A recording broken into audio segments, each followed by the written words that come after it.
The Three Musketeers by Alexandre Dumas, Chapter 34, in which the equipment of Aramis and Porthos is treated of. Since the four friends had been each in search of his equipments, there had been no fixed meeting between them. They dined apart from one another, wherever they might happen to be, and rather where they could. Duty likewise on its part took a portion of that precious time which was gliding away so rapidly. Only they had agreed to meet once a week, about 1 o'clock, at the residence of Athos, seeing that he, in agreement with the vow he had formed, did not pass over the threshold of his door. This day of reunion was the same day as that on which Kitty came to find D'Artagnan. Soon as Kitty left him, D'Artagnan directed his steps toward the Rue Ferrou. He found Athos and Aramis philosophizing.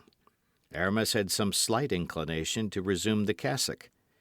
Athos, according to his system, neither encouraged or dissuaded him. Athos believed that everyone should be left to his own free will. He never gave advice but when it was asked, and even then he required to be asked twice. "People in general," he said, "only ask advice not to follow it. Or if they do follow it, it is for the sake of having someone to blame for having given it." Porthos arrived a minute after D'Artagnan. The four friends were reunited. The four countenances expressed four different feelings. That of Porthos, tranquillity. That of D'Artagnan, hope. That of Aramis, uneasiness. That of Athos, carelessness. At the end of a moment's conversation, in which Porthos hinted that a lady of elevated rank had condescended to relieve him from his embarrassment, Mousqueton entered. He came to request his master to return to his lodgings, where his presence was urgent, as he piteously said, "Is it my equipment?" "Yes and no," replied Mousqueton. "Well, but can't you speak?"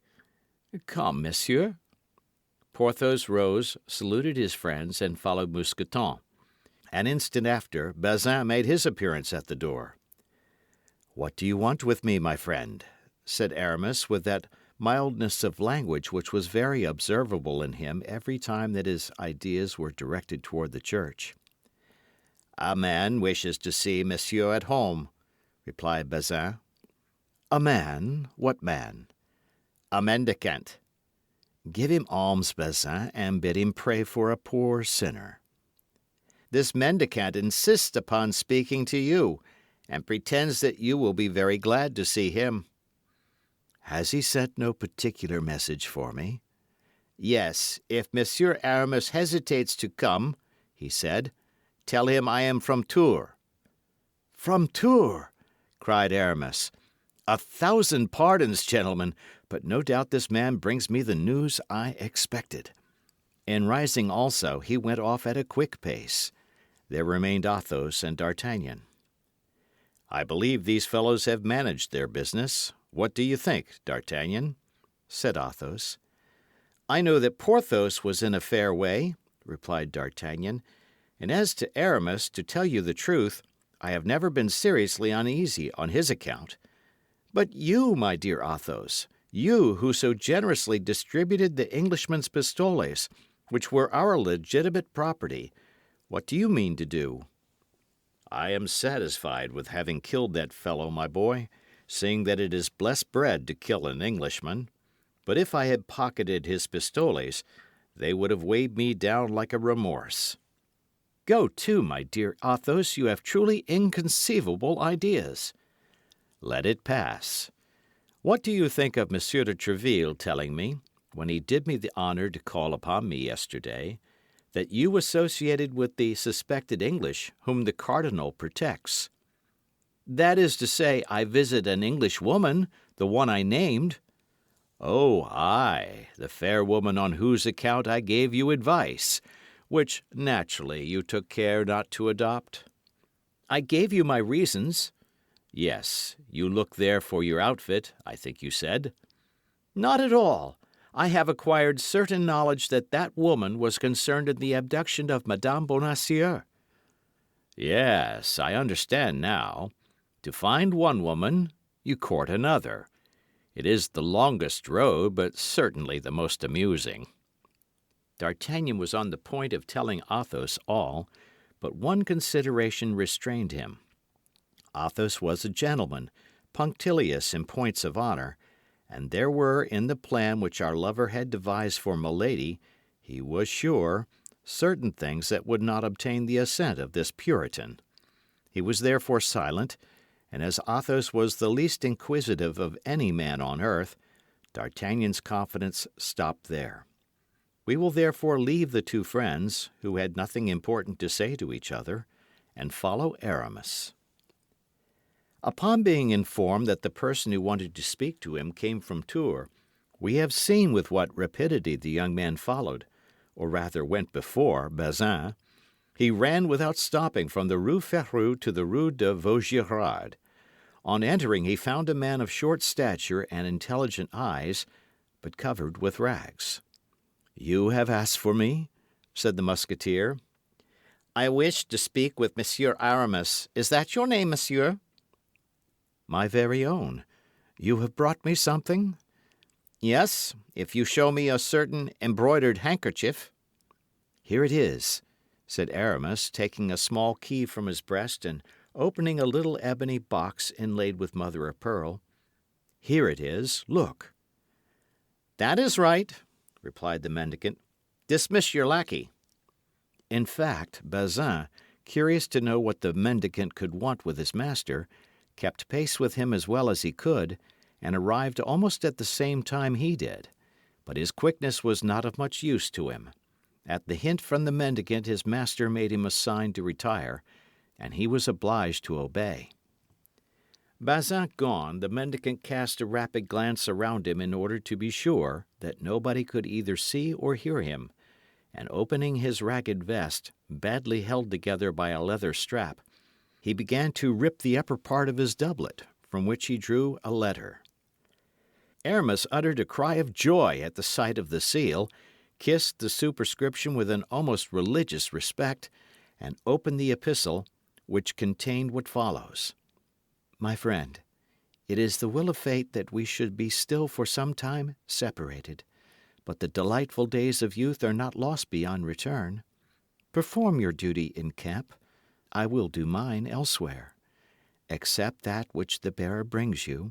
Make the campaign like a handsome, true gentleman, and think of me, who kisses tenderly your black eyes.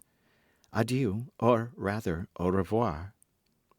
The mendicant continued to rip his garments, and drew from amid his rags 150 Spanish double pistoles, which he laid down on the table. Then he opened the door, bowed, and went out before the young man, stupefied by his letter, had ventured to address a word to him. Aramis then reperused the letter and perceived a postscript. "P.S. You may behave politely to the bearer, who is a count and a grandee of Spain." "Golden dreams!" cried Aramis. "Oh, beautiful life! Yes, we are young. Yes, we shall yet have happy days. My love, my blood, my life, all are thine, my adored mistress."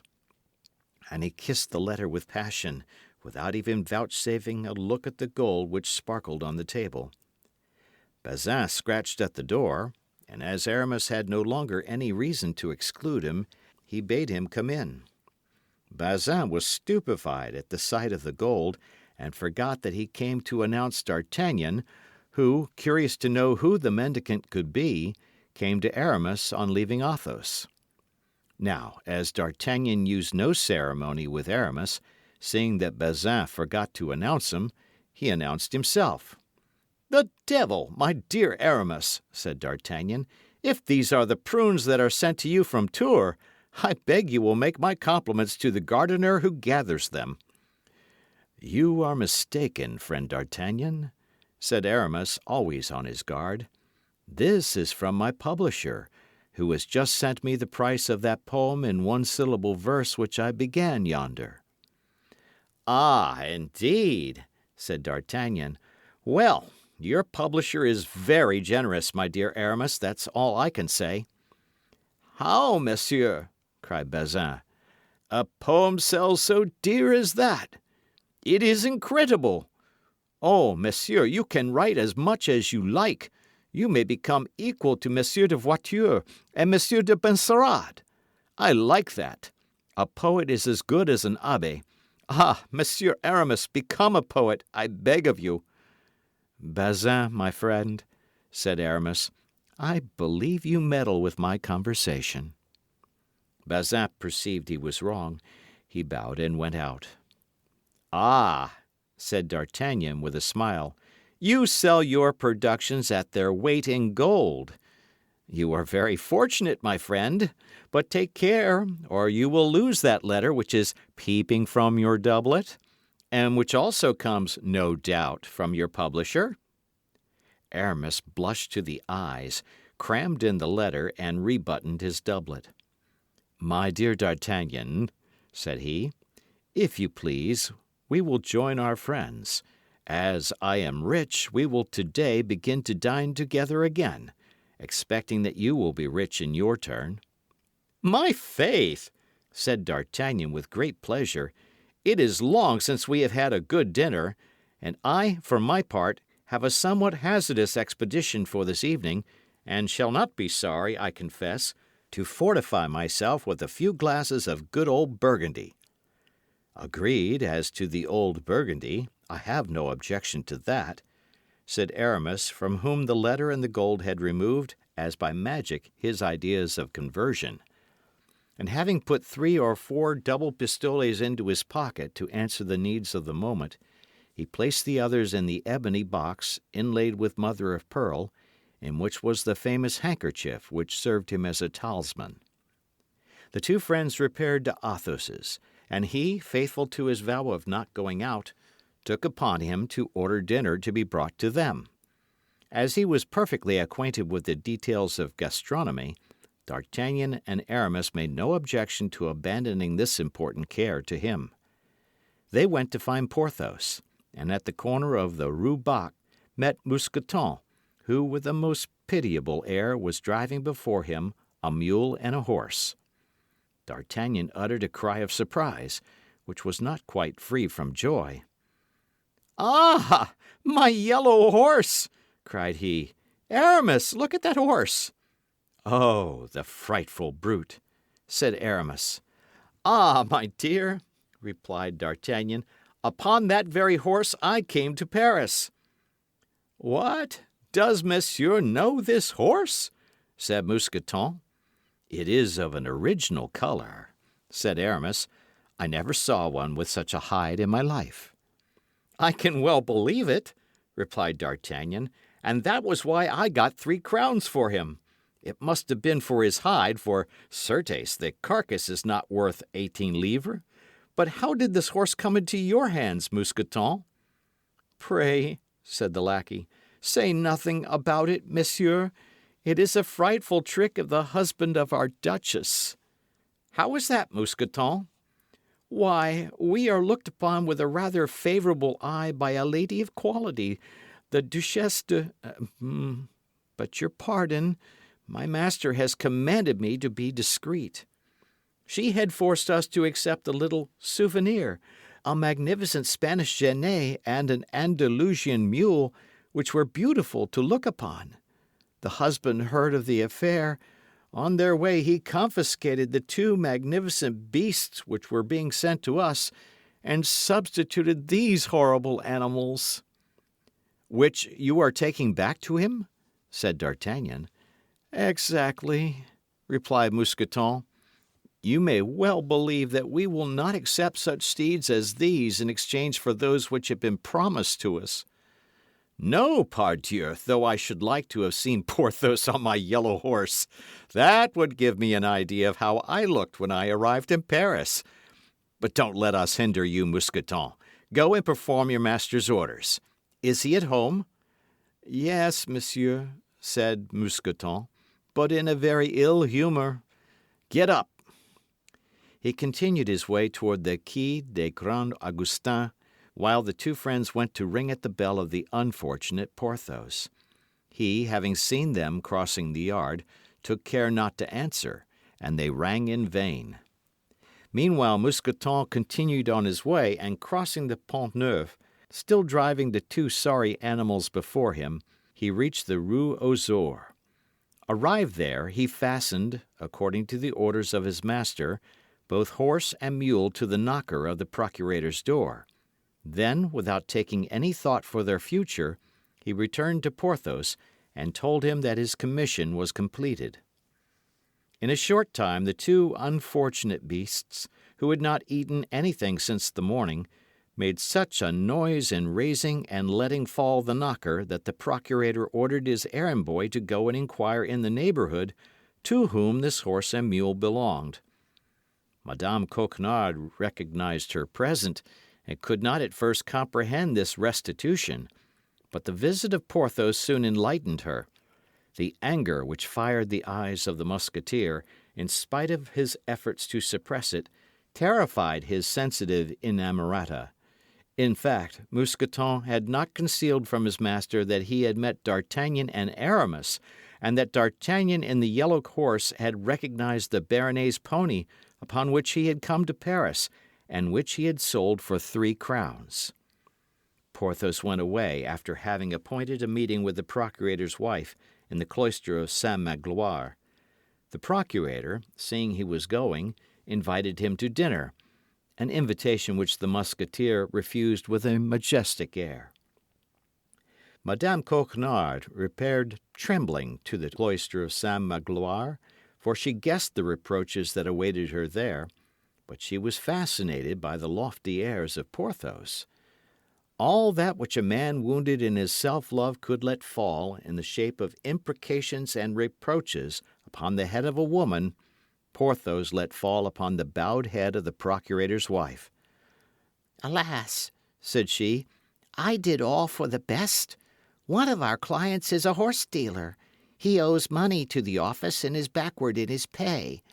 I took the mule and the horse for what he owed us. He assured me that they were 2 noble steeds." "Well, madame," said Porthos, "if he owed you more than 5 crowns, your horse dealer is a thief." "There is no harm in trying to buy things cheap, Monsieur Porthos," said the procurator's wife, seeking to excuse herself. "No, madame, but they who so assiduously try to buy things cheap ought to permit others to seek more generous friends." And Porthos, turning on his heel, made a step to retire. "Monsieur Porthos, Monsieur Porthos," cried the procurator's wife, "I have been wrong, I see it. I ought not to have driven a bargain when it was to equip a cavalier like you." Porthos, without reply, retreated a second step. The procurator's wife fancied she saw him in a brilliant cloud, all surrounded by duchesses and marchionesses who cast bags of money at his feet. "Stop in the name of heaven, Monsieur Porthos," cried she. "Stop and let us talk." "Talking with you brings me misfortune," said Porthos. "But tell me, what do you ask?" "Nothing, for that amounts to the same thing as if I asked you for something." The procurator's wife hung upon the arm of Porthos, and in the violence of her grief she cried out, "Monsieur Porthos, I am ignorant of all such matters. How should I know what a horse is? How should I know what horse furniture is?" "You should have left it to me then, madame, who know what they are. But you wish to be frugal, and consequently to lend at usury." "It was wrong, Monsieur Porthos, but I will repair that wrong upon my word of honour." "How so?" asked the Musketeer. "Listen. This evening Monsieur Coquenard is going to the house of the Duc de Chaulnes, who has sent for him. It is for a consultation which will last 3 hours at least. Come, we shall be alone, and can make up our accounts." "In good time. Now you talk, my dear." "You pardon me?" "We shall see," said Porthos majestically, and the two separated, saying, "Till this evening." "The devil!" thought Porthos, as he walked away. "It appears I am getting nearer to Monsieur Coquenard's strong box at last." End of chapter.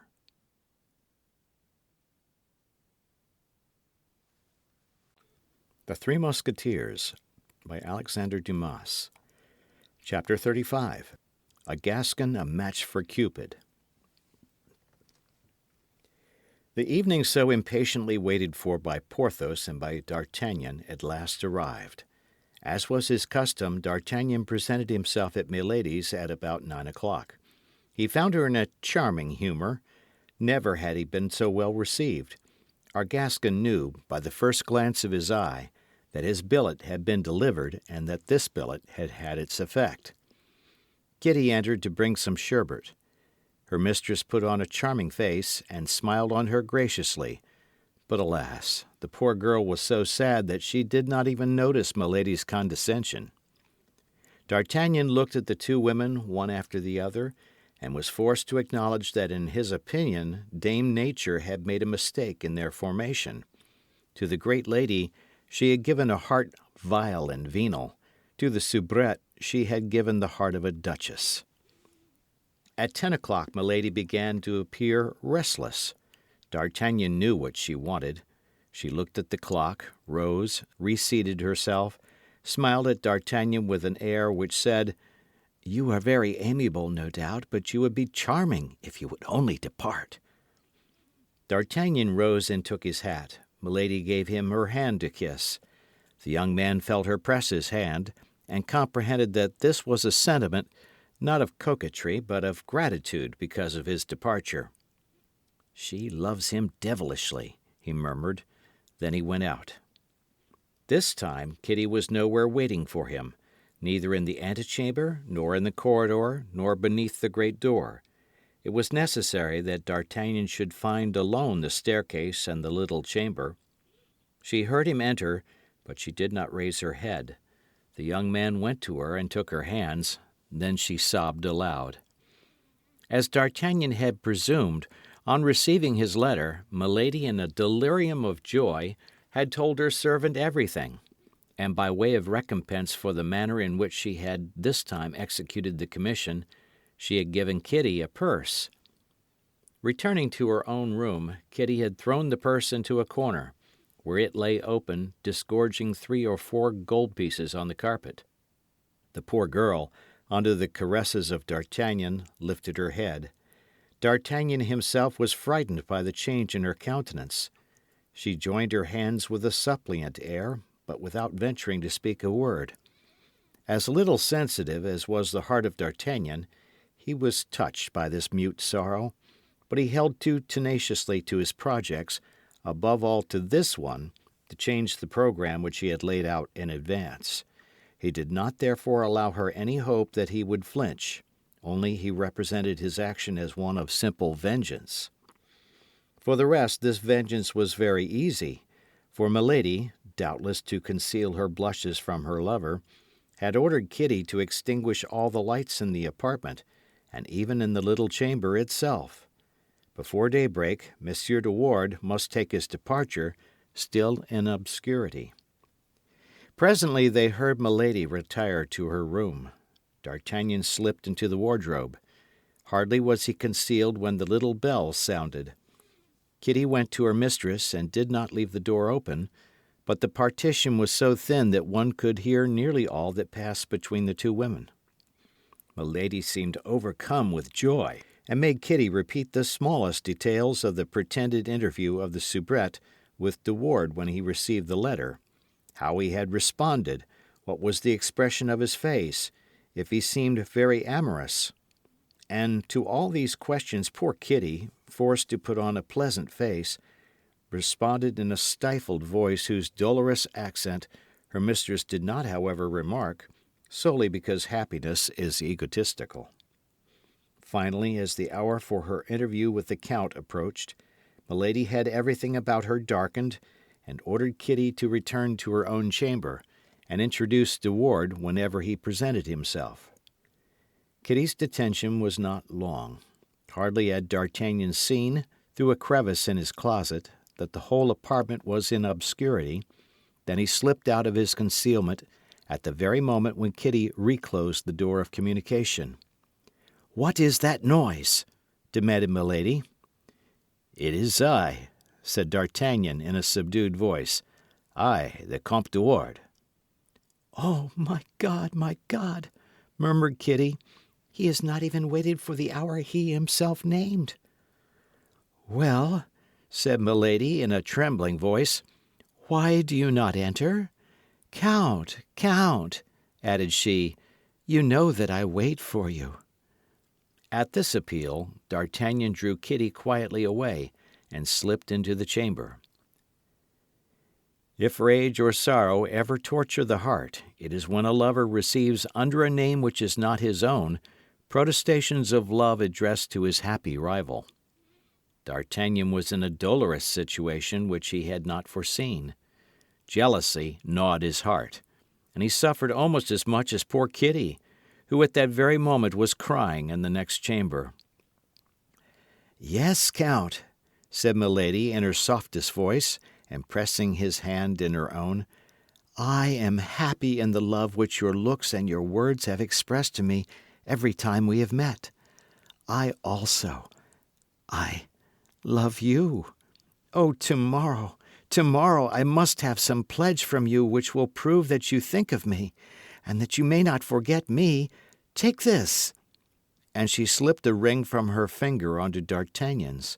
D'Artagnan remembered having seen this ring on the finger of Milady. It was a magnificent sapphire encircled with brilliants. The first movement of D'Artagnan was to return it, but Milady added, "No, no, keep that ring for love of me. Besides, in accepting it," she added in a voice full of emotion, "you render me a much greater service than you imagine." "This woman is full of mysteries," murmured D'Artagnan to himself. At that instant he felt himself ready to reveal all. He even opened his mouth to tell Milady who he was, and with what a revengeful purpose he had come. But she added, "Poor angel, whom that monster of a Gascon barely failed to kill." The monster was himself. "Oh," continued Milady, "do your wounds still make you suffer?" "Yes, much," said D'Artagnan, who did not well know how to answer. "Be tranquil," murmured Milady. "I will avenge you, and cruelly." "Peste!" said D'Artagnan to himself. "The moment for confidences has not yet come." It took some time for D'Artagnan to resume this little dialogue, but then all the ideas of vengeance which he had brought with him had completely vanished. This woman exercised over him an unaccountable power. He hated and adored her at the same time. He would not have believed that two sentiments so opposite could dwell in the same heart, and by their union constitute a passion so strange and, as it were, diabolical. Presently it sounded 1 o'clock. It was necessary to separate. D'Artagnan, at the moment of quitting Milady, felt only the liveliest regret at the parting, and as they addressed each other in a reciprocally passionate adieu, another interview was arranged for the following week. Poor Kitty hoped to speak a few words to D'Artagnan when he passed through her chamber, but Milady herself reconducted him through the darkness, and only quit him at the staircase. The next morning D'Artagnan ran to find Athos. He was engaged in an adventure so singular that he wished for counsel. He therefore told him all. "Your Milady," said he, "appears to be an infamous creature, but not the less you have done wrong to deceive her. In one fashion or another you have a terrible enemy on your hands." While thus speaking, Athos regarded with attention the sapphire set with diamonds which had taken, on D'Artagnan's finger, the place of the queen's ring, carefully kept in a casket. "You notice my ring?" said the Gascon, proud to display so rich a gift in the eyes of his friends. "Yes," said Athos, "it reminds me of a family jewel." "It is beautiful, is it not?" said D'Artagnan. "Yes," said Athos, "magnificent. I did not think two sapphires of such a fine water existed. Have you traded it for your diamond?" "No, it is a gift from my beautiful Englishwoman, or rather Frenchwoman, for I am convinced she was born in France, though I have not questioned her. That ring comes from Milady?"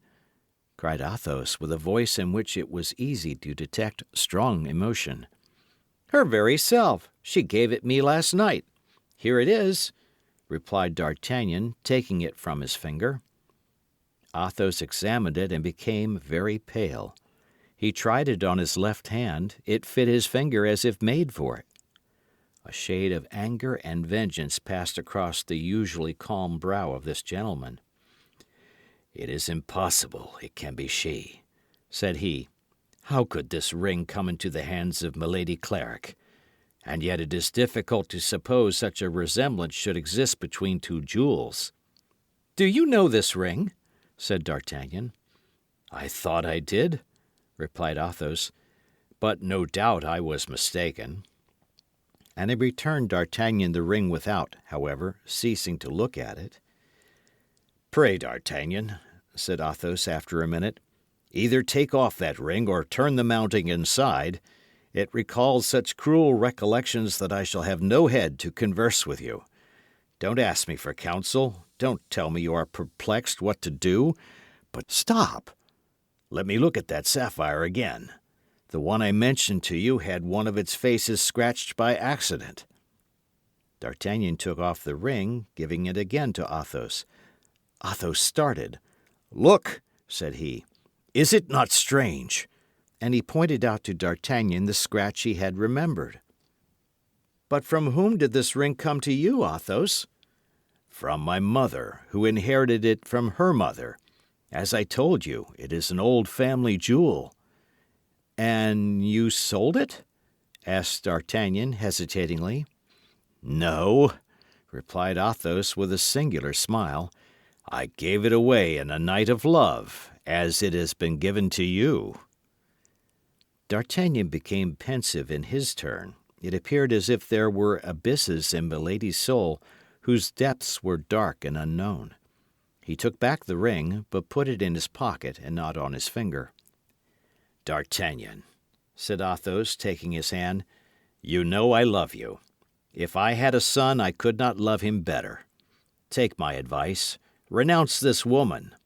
I do not know her, but a sort of intuition tells me she is a lost creature, and that there is something fatal about her." "You are right," said D'Artagnan. "I will have done with her. I own that this woman terrifies me." "Shall you have the courage?" said Athos. "I shall," replied D'Artagnan, "and instantly." "In truth, my young friend, you will act rightly," said the gentleman, pressing the Gascon's hand with an affection almost paternal. "And God grant that this woman, who has scarcely entered into your life, may not leave a terrible trace in it." And Athos bowed to D'Artagnan like a man who wishes it understood that he would not be sorry to be left alone with his thoughts. On reaching home, D'Artagnan found Kitty waiting for him. A month of fever could not have changed her more than this one night of sleeplessness and sorrow. She was sent by her mistress to the false De Wardes. Her mistress was mad with love, intoxicated with joy. She wished to know when her lover could meet her a second night, and poor Kitty, pale and trembling, awaited D'Artagnan's reply. The counsels of his friend, joined to the cries of his own heart, made him determine, now his pride was saved and his vengeance satisfied, not to see Milady again. As a reply, he wrote the following letter: "Do not depend upon me, madame, for the next meeting. Since my convalescence, I have so many affairs of this kind on my hands that I am forced to regulate them a little. When your turn comes, I shall have the honour to inform you of it. I kiss your hands. Comte de Wardes." Not a word about the sapphire. Was the Gascon determined to keep it as a weapon against Milady? Or else, let us be frank, did he not reserve the sapphire as a last resource for his outfit? It would be wrong to judge the actions of one period from the point of view of another. That which would now be considered as disgraceful to a gentleman was at that time quite a simple and natural affair, and the younger sons of the best families were frequently supported by their mistresses. D'Artagnan gave the open letter to Kitty, who at first was unable to comprehend it, but who became almost wild with joy on reading it a second time. She could scarcely believe in her happiness, and D'Artagnan was forced to renew with the living voice the assurances which he had written. And whatever might be, considering the violent character of Milady, the danger which the poor girl incurred in giving this billet to her mistress, she ran back to the Place Royale as fast as her legs could carry her.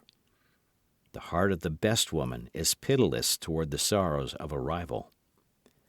Milady opened the letter with eagerness equal to Kitty's in bringing it. But at the first word she read, she became livid. She crushed the paper in her hand, and turned with flashing eyes upon Kitty. She cried, "What is this letter?" "The answer to Madame's," replied Kitty, all in a tremble. "Impossible!" cried Milady. "It is impossible a gentleman could have written such a letter to a woman."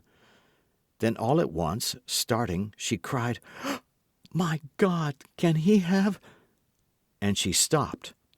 She ground her teeth. She was of the colour of ashes. She tried to go toward the window for air, but she could only stretch forth her arms. Her legs failed her, and she sank into an armchair. Kitty, fearing she was ill, hastened toward her and was beginning to open her dress, but Milady started up, pushing her away. "What do you want with me?" said she, "and why do you place your hand on me?" "I thought that Madame was ill, and I wished to bring her help," responded the maid, frightened at the terrible expression which had come over her mistress's face. "I faint? I? I? Do you take me for half a woman? When I am insulted, I do not faint. I avenge myself." And she made a sign for Kitty to leave the room. End of chapter.